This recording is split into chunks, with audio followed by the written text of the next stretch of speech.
Hello again, welcome back to the Automating Everything series. I recently reached 100 subscribers, apparently, so thank you. But in celebration of that, I would like to try to push to get up to 100 items completed today. Now, it turns out I had already recorded like 18 minutes of footage, and my microphone was muted. Rookie mistake. Extremely rookie mistake. I am so mad, but it's fine. So I have a lot of things to show you here. Let's start with this bridge. Over here, I have automated the production of kelp, dried kelp, and mechanical belts. The way this is done, which I will use the FreeCam mod for, is we have a windmill here, which rotates this mechanical bearing, which rotates this contraption down here, which has a bunch of harvesters above a bunch of kelp. So this will automatically harvest it all, and there are actually 2 layers to this just to enhance production. But basically, it harvests this kelp and it's stored in this contraption here. It then gets deposited into this drawer where it is taken across and smoked here. Once it's smoked, it drops below here, down this belt, across, back up into this drawer because I needed to get under the walkway space here. Then it is taken into this set of mechanical crafters, which are connected at the back. Since it's all the same ingredient, we can just easily funnel into that, and it crafts the belts into this drawer here. And as you can see, we're already up to 2,000 belts, 2,000 dried kelp, and 2,000 kelp. I've added a void upgrade on the kelp here, so nothing gets backed up or anything as well. Nothing crazy here. I want to finish this up somehow. I have not decided how I want to do the rest of the structure. It'll be fairly simple, not something we need to focus on. The next thing I prepared was the production of wood. And as you can see here, we have rails going over there, which I'll talk about in a moment. Over here, we have our jungle wood farming machine. Instead of using a minecart that goes back and forth here, I decided to use a mechanical bearing, much like that over there, with saws and deployers. We just have a little water wheel here that is turning the mechanical bearing. Now you may notice, why are we not filling all of this with jungle saplings? I did do that initially, however, for some reason that I'm not entirely sure why, the trees would not grow. So I decided to do this rain pattern, and while it might not produce as much wood, I think it's been doing just fine. So that's why the deployers are spaced out like you see there. Honestly, you probably don't even need as many saws as I have here, but I don't really feel like resetting it, so it's fine. It's a better precaution. Now, the results of this are deposited over here and taken across this belt, where bananas and jungle saplings are deposited in these 2 drawers. And if we have twigs, which we pretty much always do, they immediately get burned down here. Now this goes around over here into this drawer, again accumulated jungle logs, and I shall walk over here. This gets sawn in a mechanical saw and stripped down into stripped logs, which goes down this belt over here into this saw, making it into planks. Additionally, we have the stripped logs being split off onto this portable storage interface to interact with our rail over here. Now, if I go ahead and run across the river here, let me go ahead and sleep quick first. We are using another train, much like we saw in the iron train for the andesite building, to make andesite alloy. We're doing something similar here, where we are taking the stripped logs over to our andesite building. So that's what this train does. They take it through this belt that goes up into the building, into the side of the wall there, in through here. This comes across, goes down here, into this depot, where it gets turned into casing, because we have our drawer of andesite alloy that is deposited into this depot, and the mechanical arm here takes the andesite alloy from there into the deployer here, which automatically deploys it onto the strip logs, making it into casing. Now, I've done a few other things, and you may notice this, so let me hop up here to go through and explain these. We have automated cogwheels, large cogwheels, gearboxes, and encased chain drives, all within this little space here. Let me explain how I did this, because it's a very constrained thing, so I'm once again going to use the FreeCam mod here. Let's see. First, to make cogwheels, we need those shafts, and the drawer used to be right here. I went ahead and used a tunnel to rearrange it and make it better, with the shafts going in over there, so that's nothing interesting or new. Otherwise, to make cogwheels, we need wood planks and shafts. So shafts come from here, as before, into our basin here. Now the planks come from downstairs. So you see this belt, we have planks that come in from here. So this stripped logs, which are coming from our train, go into this tunnel and get split off either way. So that way is to make casings, and this way is to make planks. So we once again have another saw here that makes it into planks, and then that goes up our belt all the way around the building into this depot here. To get the planks to the basin, we use a mechanical arm. So this mechanical arm takes planks from this depot and puts it in that basin, and it automatically creates cogs, which go into the drawer you see in front of me here. Now, to make large cogwheels, we can use these small cogwheels in combination with another plank in a basin to make the large cogwheels. So what we have is we have a belt underneath here with a chute depositing the small cogwheels into this belt, which immediately gets taken into this basin. And this mechanical arm up here, in addition to serving that basin, will put planks in this basin. It's not currently crafting anything because the drawer is full, but trust me, it works. That is once again crafted, goes into this drawer. Nothing crazy. Now gearboxes require cogwheels and andesite casing. Now we're already making andesite casing, so let's take advantage of that. Our casing is being made right here in this drawer. So we have a belt that comes off the back of it and goes all the way up into the front of the building here, as you can see in there, and it comes up right here to this depot. So then we get casings in this depot here.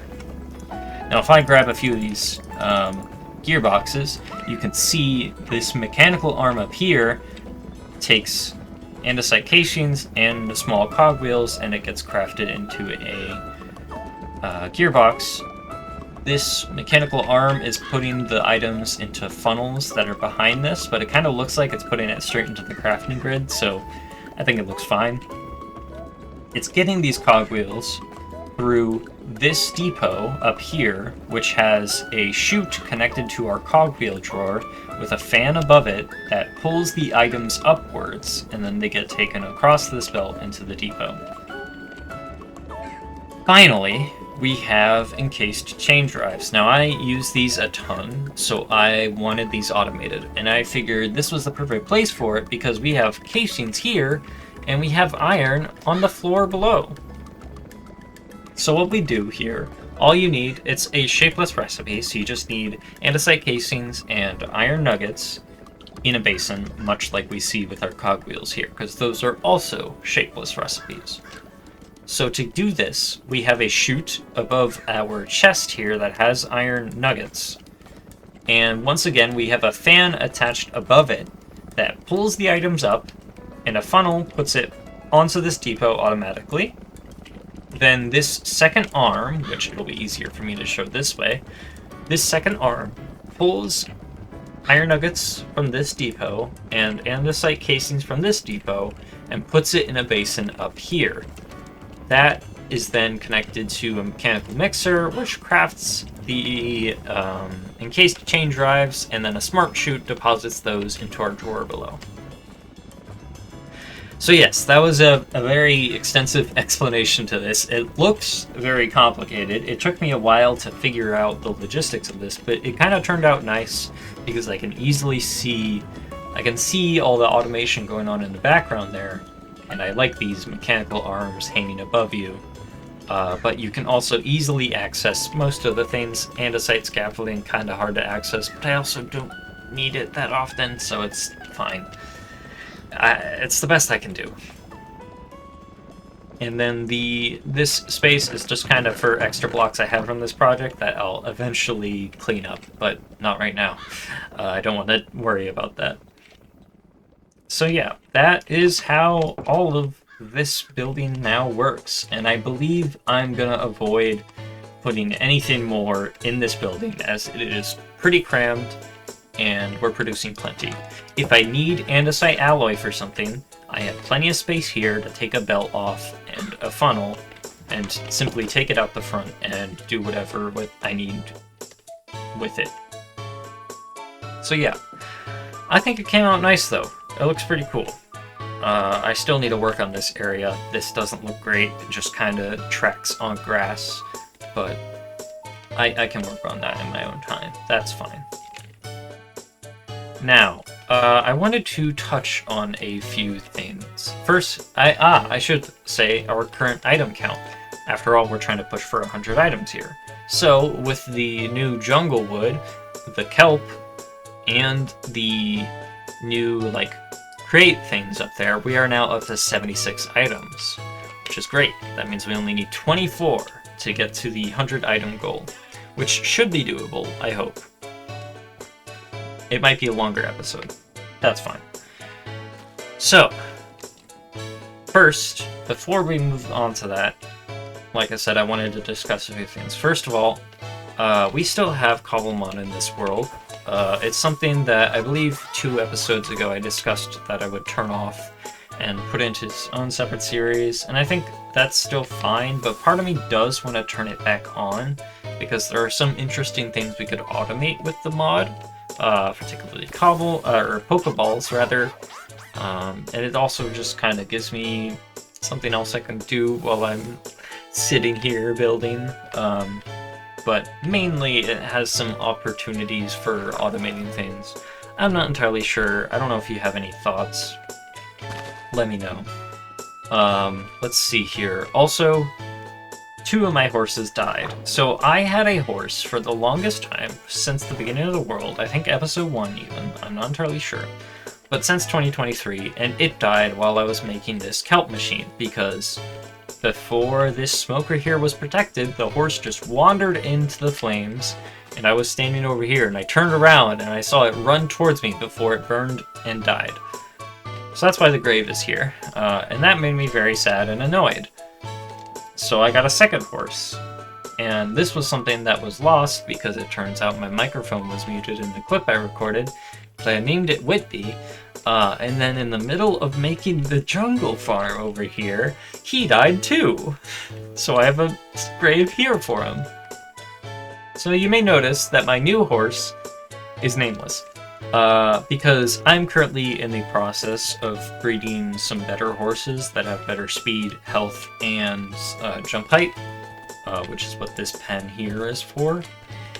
So I haven't decided to name him yet because I'm not going to get very attached because I'm probably going to replace him. But if you have horse name ideas, let me know and I'll probably use them. Hopefully we don't burn through horses too often because they can be annoying, but I like using horses as a travel option. Now, the next thing I would like to automate is zinc, and the best way to do that is by using this little thing over here. This is another thing that I recorded, and I can show it here.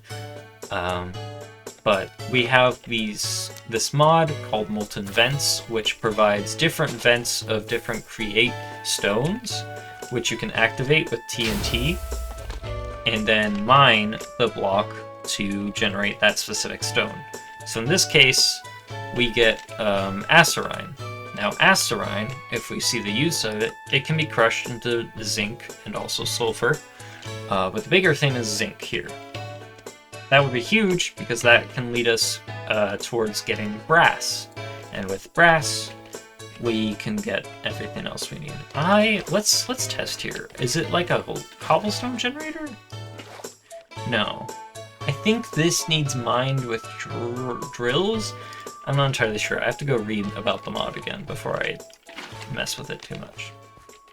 But yeah, that's the next plan. So I need to get on that, as well as finishing these structures because they're not quite finished. Alright, so I've made quite a bit of progress here. I've just been kind of building, plugging away, doing a lot of different things here.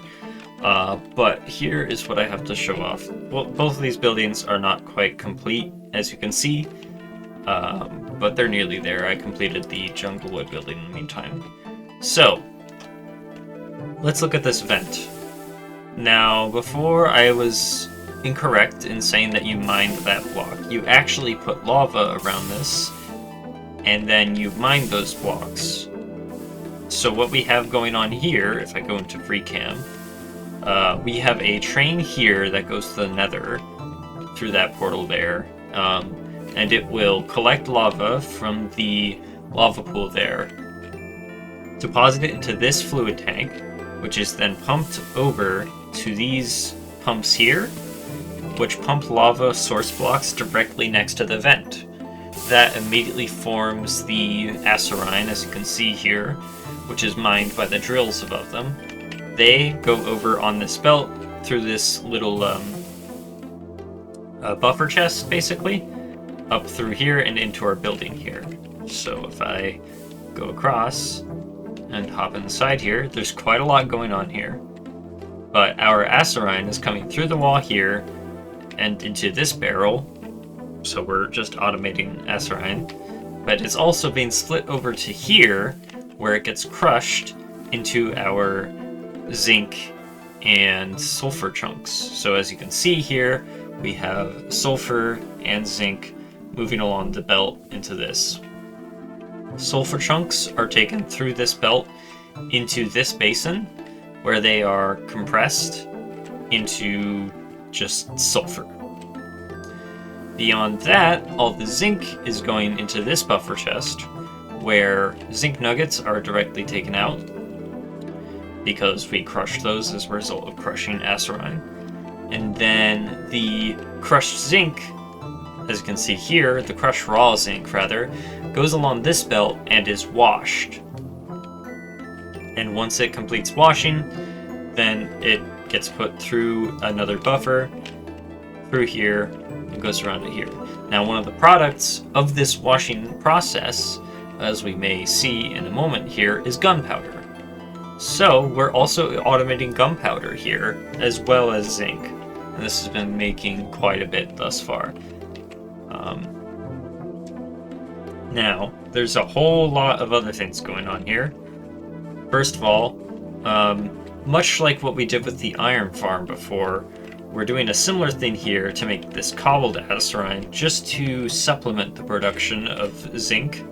So it too gets crushed here, and that gets sent right down onto the same belt. Now, it doesn't produce sulfur, but that's okay. Now, before I talk more on that stuff, I needed to show off the copper building, which is immediately next to it here. I originally wanted to make this look like the weathered copper, but I could not get nearly enough copper, so I just went with this white building. But here, we're having copper being made. Now, it is, once again, in a similar method to the iron and to the zinc back there, because we don't have a vent nearby that we can crush down into copper. So this is our next best bet. Now, the cobbled viridium goes through this belt, where it gets crushed here, and it also goes down, and I've been needing to put glass here, and can get crushed down there, just to help production. And once again, copper nuggets go through here, straight into our drawer. Crushed goes around. Now this time, I just went to blast it, because washing the crushed raw copper gives you clay, and frankly, I don't need that accumulating here. So we're just gonna blast it directly into copper ingots. Now the other thing here, you can see these oreberry bushes along the top. Those feed directly into this belt, which then feeds along here. We can accumulate any oreberry bushes here, and then the ore berries themselves get smelted here into nuggets, which then go across onto the same belt, dropping into our drawer. And from this point, I would like to automate the production of like the different stages of copper oxidation. However, in order to do that, we're going to need wax. So I'm also, between now and the next clip, going to create a bee farm that can make wax and honey and that sort of thing. But anyway, we have copper. So, as you may have noticed, we have a belt coming out the side of our compressing or compacting drawer here that takes copper ingots up through a belt into the other building. It goes around the back, and if I jump back through this building here, we can see that the copper comes in through there, comes down here, gets split off for other things that I'll talk about. But it can be mixed here to make brass. We just take zinc. It's a bit of a route, but it goes from this belt up around here, across, and then down. They meet in this basin where this mechanical mixer can mix the brass. Now to fuel the burner, I've decided to use lava because we are already making lava here for the vent mining process. So what we have is a pump that just takes lava from our existing tank around through the back of the building and pumps it directly into the blaze burner, which we can do by just giving it a straw, and then it's able to drink the lava essentially. And yeah, that makes brass. So we're also making brass.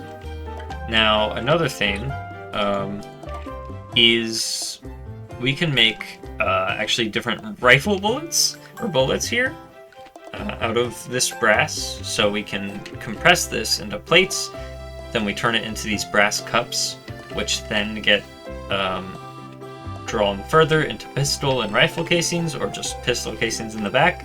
Then we charge it with the gunpowder, which we're generating from here, and it goes up and around over there. And then we can deploy copper nuggets on there to make hollow point rounds, I believe specifically, which we make by taking copper from this belt, which is where our copper is coming from, up and around. It goes into a crafter up there that just makes it into nuggets directly onto the belt and deposits it down in here. Yeah, so that's producing these, because I've been using these to defend myself as needed. So yeah, it took a bit of time to get all this figured out and dealt with, but now that I've got a structure here, it's working quite well, I would say. Now, I would like to use this brass for automating some different create parts. The only issue is that ideally I would be doing that with the newer create update and not just a bunch of belts or another set of trains, but I'm not entirely sure. For now though, I would like to work on at least a bee farm of some description. Now if I pull up our clipboard, adding in all our new automated items from here to here, we're up to 90 items, so we're nearly at the goal. So I just need to get a handful more completed, and then we'll be at the goal for this episode. With that, I am gonna go get working. Alright, after a bit of work today, I have made ourselves a greenhouse that is filled with bees. This is not a very crazy setup. It's a lot of beehives along here with chutes that take their products of honey and honeycomb under a belt that goes under all of them. Over here, honeycomb get gathered here, while honey bottles get emptied into this item drain to be pumped into this tank back here. and then the empty bottles go through this drawer, which then gets sent up and back across to be redistributed. This is kind of a closed loop system. I don't need to keep restocking glass bottles. Now, of course, we make liquid honey, but I pump this liquid honey behind here to this basin, and it is pressed into honey blocks. So I've been very, very slowly generating honey blocks as well. And in order to make the bee making process here easier, I also just made a very quick and dirty automation of poppies and dandelions, because we can just use hopper botany pots for those, and that's the easiest way to do it. And that way I've been able to keep breeding bees in these beehives here, which is just a time-consuming process. Now, something I did realize, apparently, either the create mod or something else, not entirely sure, makes it so that we don't need individual wax for each and every copper block. So it's kind of overkill to make that, but I mean, it'll be useful, I promise. So, all you need is a blocks of honeycomb, or a block of honeycomb, sorry, and that can just be applied to the copper, like you can see here, and it won't get consumed, and that's true for all 3 or 4 cases.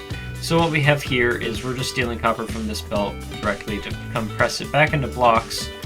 It gets sent down this belt, and this is where free cam is going to be really useful. Down that belt, it is then sorted between going this way and going that way. Going this way gets it directly waxed with this deployer to put it into this drawer. Whereas if it moves on, water is pumped into this spout, and that is deposited on the copper in every case to make the different oxidation levels, where they are just distributed and waxed as we go along. So eventually this will all fill up and back up. It's not very crazy. This is like the most of like the work that went in trying to arrange this, but it came out pretty nice. Our copper numbers have significantly reduced since I made this, which makes sense because it's currently making copper. Like I said, once it's done with this, it won't be an issue. Now, that put us at 99 items created total, where we have honeycomb, both the item and the blocks, then also honey blocks, dandelions, poppies, and the different waxed coppers. So in order to reach the goal of 100 items, we need exactly 1 more item to reach the 100 item goal. And to do this, I decided to go back to a building we built quite a while ago. Could not tell you what episode it was in. But the building in question is the building that makes us our steel and industrial iron all the way back over here. If I go inside here, I have added the production of steel plates back there, where steel is taken up this belt and around onto this belt. Now, in order to make steel plates by pressing it, we need to press it in 3 stages here. So the main reason I did this is so it's less annoying for me to get a bunch of steel plates, because I kept running into issues with that.